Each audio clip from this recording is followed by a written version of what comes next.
गौतम बुद्ध का क्रोध का अनुमान लगाइए कैसा रहता होगा। उन्हें अपने गुस्से पर 100% नियंत्रण था, लेकिन जब उनके मुंह पर एक व्यक्ति ने थूक दिया था तब क्या वो अपना क्रोध रोक पाए थे या नहीं, ये जानने के लिए पूरी कहानी जरूर सुने। दोस्तों, गौतम बुद्ध ने तो कभी अपने जीवन में क्रोध किया ही नहीं, परंतु क्या आप क्रोध करते हैं? क्या आपके आसपास के लोग, आपके परिवार का कोई भी सदस्य, आपका भाई, आपकी माँ, आपके पिता, बेटा, बेटी क्रोध करते हैं? अगर गुस्सा करते हैं तो इस कहानी के माध्यम से आपको इसका समाधान जरूर मिल जाएगा और क्रोध करना आप छोड़ देंगे। एक बार की बात है, महात्मा गौतम बुद्ध एक गांव में उपदेश दे रहे थे। उस उपदेश से गौतम बुद्ध बता रहे थे कि क्रोध एक अग्नि है, क्रोध एक ज्वाला है, क्रोध विष है, क्रोध जहर है। क्रोध एक ऐसी अवस्था है जिस अवस्था में आप अपना आपा खो बैठते हैं। क्रोध करते वक्त क्रोधित व्यक्ति सामने वाले को नुकसान करना चाहता है, लेकिन दोस्तों यह कैसे संभव हो सकता है कि क्रोध आप करें और उस क्रोध की वजह से किसी दूसरे का नुकसान हो? यह तो कदापि नहीं हो सकता। हाँ, यह जरूर होगा कि उस क्रोध की वजह से आप जरूर परेशान होंगे, आपकी मानसिक स्थिति जरूर बिगड़ेगी, आपकी शारीरिक अवस्था जरूर खराब हो सकती है। गुस्से में आप कुछ ऐसा बोल या कर जाएंगे जिसकी वजह से आपकी इज्जत भी खराब हो जाएगी। क्रोध मानो इस तरह है कि आप खुद जहर पीना चाहते हैं और उस जहर का असर किसी दूसरे के शरीर में देखना चाहते हैं, लेकिन यह कैसे हो सकता है? जब आप क्रोध रूपी जहर को खुद पी रहे हैं तो उसका असर तो आपके ऊपर ही होगा ना। जब महात्मा गौतम बुद्ध यह उपदेश दे रहे थे, उस दौरान उपदेश देते वक्त गांव के लोगों की एकत्र हुई भीड़ में एक क्रोधी व्यक्ति बैठा हुआ था। वह क्रोधी व्यक्ति इस बात को सुनकर गुस्सा और भी क्रोधित हो रहा था, क्योंकि कहीं न कहीं वो अपने आप की बेइज्जती महसूस कर रहा था। वह मेरा बेइज्जती कर रहा है। महात्मा गौतम बुद्ध जी के क्रोध की इस उपदेश को सुनते सुनते क्रोधी व्यक्ति इतना ज्यादा गुस्सा हो गया कि वह उस भीड़ से उठा और महात्मा गौतम बुद्ध जी के मुंह पर जाकर थूक दिया।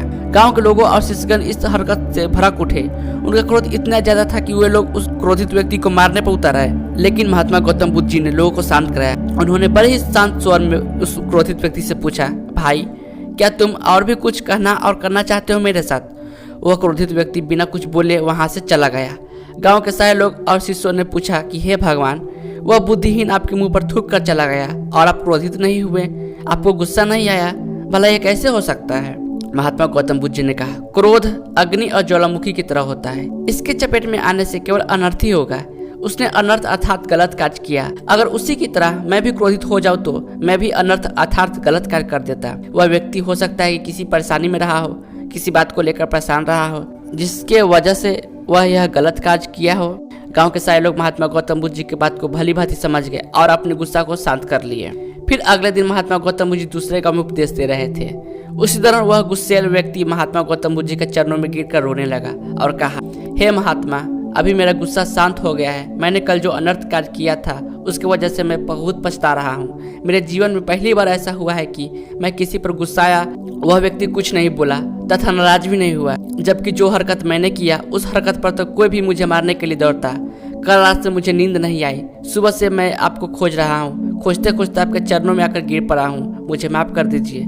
महात्मा गौतम बुद्ध जी ने कहा, कोई बात नहीं, मैं उस बात को कब का भूल चुका हूँ। मैं तो उस वक्त भी उस बात को गौर नहीं किया था जब तुमने मेरे मुंह पर थूका था। फिर उस व्यक्ति ने कहा कि आप महान हैं, इतना सारा हो जाने के बावजूद भी आप मुझसे नर्म स्वभाव से बात कर रहे हैं। मेरा दोष देने के बजाय मेरे दोस्त को बचाव कर रहे हैं। इसी नासमझी क्रोध की वजह से हुए पाप के लिए मैं क्षमा चाहता हूँ। गौतम बुद्ध जी ने कहा, तुम्हारा पश्चाताप तुम्हें तुम्हारा क्रोध के अग्नि से मुक्ति दिला दिया है, जाओ सुखी रहो। इस कहानी से हमने क्या सीखा? दोस्तों, क्रोध करके हम अपने दिमाग को खराब करते हैं। क्रोध करके हम अपने जबान से कुछ भी उल्टा सीधा बोल देते हैं।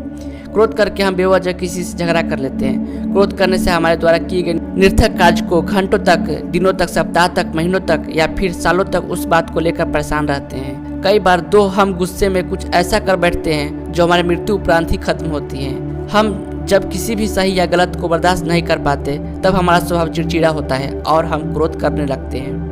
लेकिन उस क्रोध गुस्सा को नुकसान किसका हो रहा है? अगर आप किसी बात से किसी को कुछ कहने से गुस्साते हैं तो हम कहीं न कहीं अपना ही नुकसान कर रहे हैं। उस गुस्से की वजह से सामने वाला व्यक्ति जो आपको कुछ कह कर या सुना कर, जिसकी वजह से आप चिड़चिड़ा कर क्रोधित हुए हैं, वह तो चुपचाप चला गया। उसे जो करना था वह कर लिया, लेकिन आप क्या कर रहे हैं? आप तो क्रोधित होकर खुद का नुकसान ही कर रहे हैं, मानसिक रूप से या फिर शारीरिक रूप से। जिस बात पर आप क्रोधित हो रहे हैं उस बात को आप एक बार ठंडे दिमाग से सोचने और समझने की कोशिश करिए।